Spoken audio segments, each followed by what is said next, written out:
Hey, welcome to The Explainer.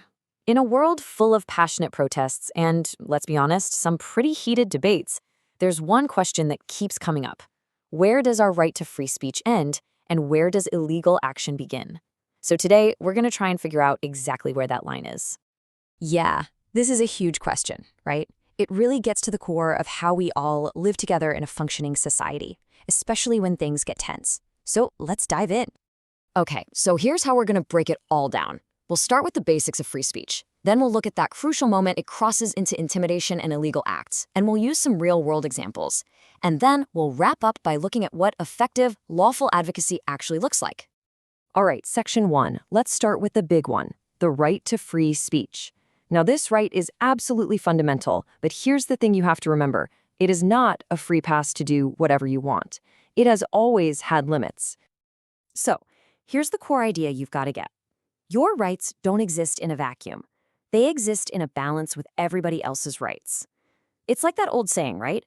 Your right to swing your fist ends right where another person's nose begins. Your freedom of speech can't be used to trample on someone else's freedom to be safe, or to worship, or to just live their life. And look, this idea has been around for a long time. We're talking over 100 years ago. The Supreme Court made this crystal clear. Speech that creates a clear and present danger, and falsely shouting fire in a packed theater is the classic example, is not protected. It's not about censoring your opinion, it's about preventing direct, immediate harm to other people. Okay, so this is super important. Let's make this distinction crystal clear. On one side, you've got everything that's protected.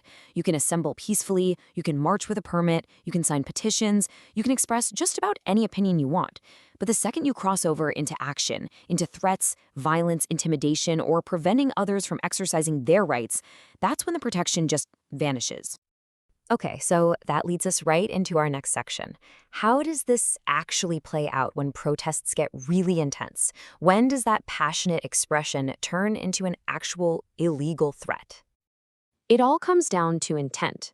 The goal of protected speech is to persuade. The goal of intimidation, on the other hand, is to coerce. It's all about using fear. The moment you stop trying to win an argument and start trying to force your views on someone through fear, well, you're not exercising free speech anymore. You're breaking the law.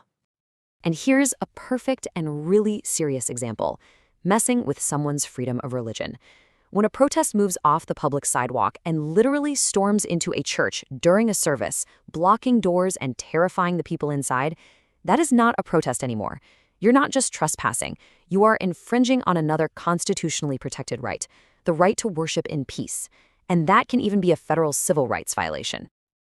All right, let's trace the path. How does a totally legal demonstration escalate and spiral into criminal activity? Let's look at the specific steps that cross those really clear legal boundaries. This lays it out perfectly. Look at the progression. You start with a lawful march on a sidewalk, totally protected.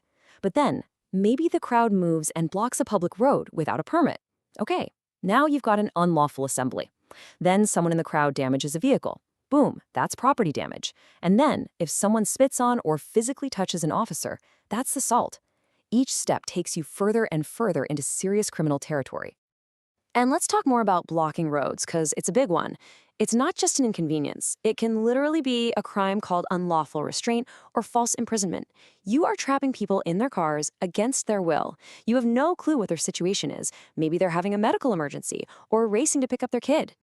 You know, the reality is tactics like this put everyone at risk. They can block an ambulance from getting to a hospital. They can terrify a driver into making a panicked, dangerous move. And they force law enforcement to escalate their response. It creates chaos, and it ultimately undermines the very cause the protest is trying to support.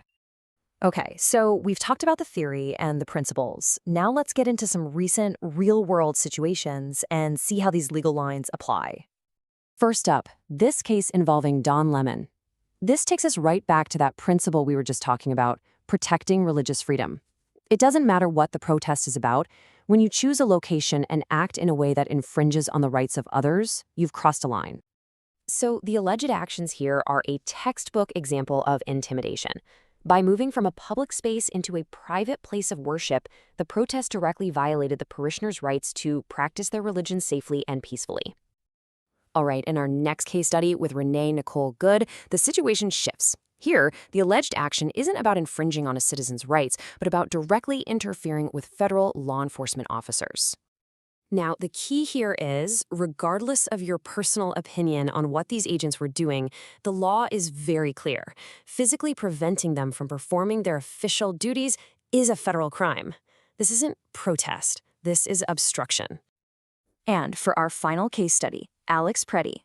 This one is a really stark example of how things can escalate from a protest into a whole series of distinct criminal acts, all in just a few moments. Okay, let's just break this down. Kicking a vehicle light, that's property damage. Spitting on an agent, that's assault. Putting your hands on an officer, that is definitely assault. The second any protester does any of these things, they have crossed a major legal line. They are no longer a peaceful protester. In the eyes of the law, they are now committing crimes. And this isn't just some vague general rule. There is a specific federal law that covers this. It's right here, 18 U.S.C. Section 111. The statute is written to be very clear and very broad. Interfering with federal officers is not a form of protest. It's a serious crime with some very severe penalties. So, with all these stark legal boundaries and serious consequences in mind, you might be asking, well, then how do you make change happen effectively? Let's talk about the proven, lawful ways to advocate in our society. You know, if you look at history, real, lasting change is almost always achieved through these established legal channels. Successful movements build broad public support, and they work within the system. They respect the rights of everyone in the process, which is how they ultimately win. Ultimately, these legal boundaries aren't there to silence dissent. They're actually there to protect the very framework that allows for dissent in the first place. So I guess the question for all of us is this: how do we advocate for change without destroying the very system that makes that change possible?